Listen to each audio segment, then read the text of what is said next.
Bismillahirrahmanirrahim.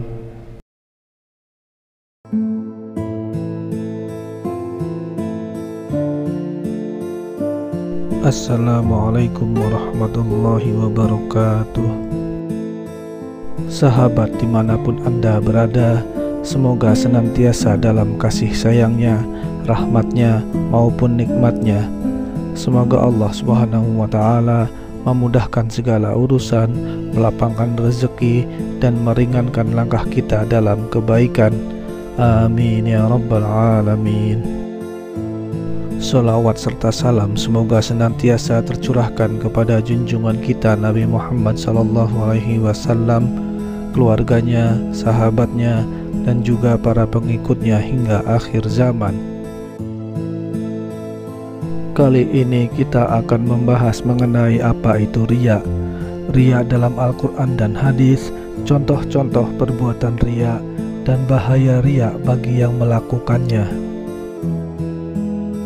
Sebelum melanjutkan, dengan kerendahan hati, saya mengajak sahabat semuanya untuk mendukung channel ini dengan menekan tombol subscribe dan menuliskan harapan serta doa terbaik pada kolom komentar, sehingga bisa kita aminkan bersama. Dengan begitu, semoga doa dan harapan kita semua segera dikabulkan oleh Allah Subhanahu wa ta'ala. Sahabat beriman yang dirahmati Allah, dalam Islam, riya adalah salah satu perbuatan tercela yang dibenci oleh Allah Subhanahu wa ta'ala dan Nabi Muhammad SAW. Riya digambarkan sebagai tindakan seseorang yang melakukan suatu amalan dengan tujuan pamer agar dilihat oleh orang lain. Riya adalah syirik kecil yang dapat merusak iman dan membuat ibadah serta kebaikan yang dilakukan akan terhapus sehingga tidak bernilai di hadapan Allah. Dalam bahasa Arab, riya berasal dari kata ra yang bermakna memperlihatkan. Artinya, riya adalah memperlihatkan atau memperbagus suatu amal ibadah dengan tujuan mendapatkan pujian dari orang lain, dan niatnya bukan sungguh karena Allah Subhanahu wa ta'ala. Al-Quran menegaskan larangan berbuat riya dalam surat Al-Baqarah ayat 264 berikut ini, yang artinya, wahai orang-orang yang beriman, janganlah kamu merusak sedekahmu dengan menyebut-nyebutnya dan menyakiti perasaan penerima, seperti orang yang menginfakkan hartanya karena riya atau pamer kepada manusia, dan dia tidak beriman kepada Allah dan hari akhir. Perumpamaannya orang itu seperti batu yang licin yang di atasnya ada debu.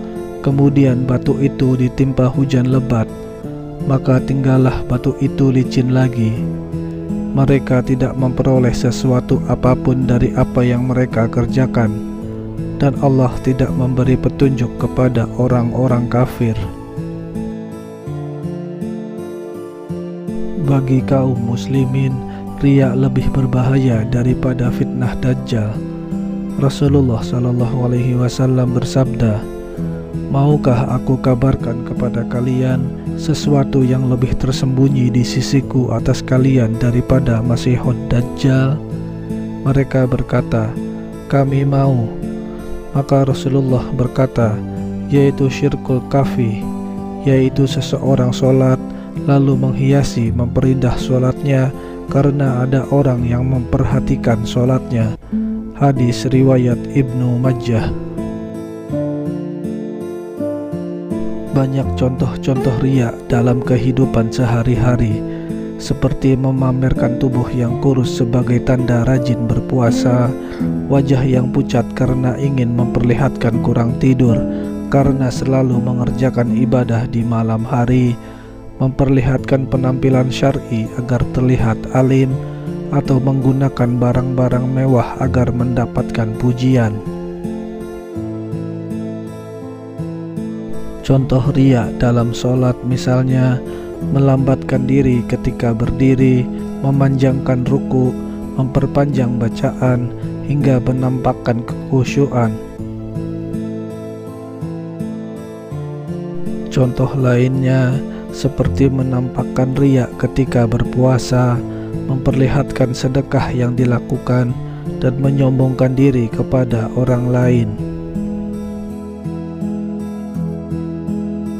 Orang yang bersikap riya bisa dikenali dengan 3 ciri, yaitu malas berbuat sesuatu apabila sedang sendirian, semangat mengerjakan sesuatu jika dilihat orang lain, semakin semangat jika dipuji, serta malas berbuat apabila dicibir. Perbuatan riya bukanlah perbuatan yang patut dilakukan dalam hal apapun. Mereka yang terjerumus dalam perbuatan riya perlahan-lahan akan membuat iman mereka semakin rusak. Na'udzubillah. Dengan dahsyatnya bahaya riya, maka kita perlu bermuhasabah diri dan mendeteksi ada atau tidaknya sifat riya pada diri kita. Setelah menyadari adanya sifat riya dalam diri, agar sesegera mungkin mengobatinya. Dalam kitab Ihya Ulumuddin karya Imam Ghazali, bahwa mengobati penyakit riya diperlukan mujahadah, yaitu kesungguhan batin secara maksimal untuk mendekatkan diri kepada Allah Subhanahu wa Ta'ala. Bentuk mujahadah antara lain adalah riyadhah, yaitu melatih rohani dengan memperbanyak zikir setiap hari, terutama setelah melaksanakan sholat 5 waktu, dengan membaca tasbih, tahmid, takbir, tahlil, dan lainnya. Selain itu, riyadhah juga dilakukan dengan meningkatkan ibadah sholat sunnah serta bermunajat mengharapkan keridhaan Allah sehingga semakin dekat dengan Allah.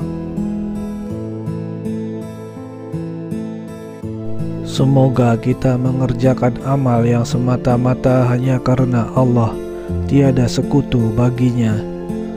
Karena syarat utama dari amal yang diterima olehnya yaitu harus ikhlas karena Allah dan sesuai dengan tuntunan syariat yang telah dijelaskan oleh Rasulullah sallallahu alaihi wasallam.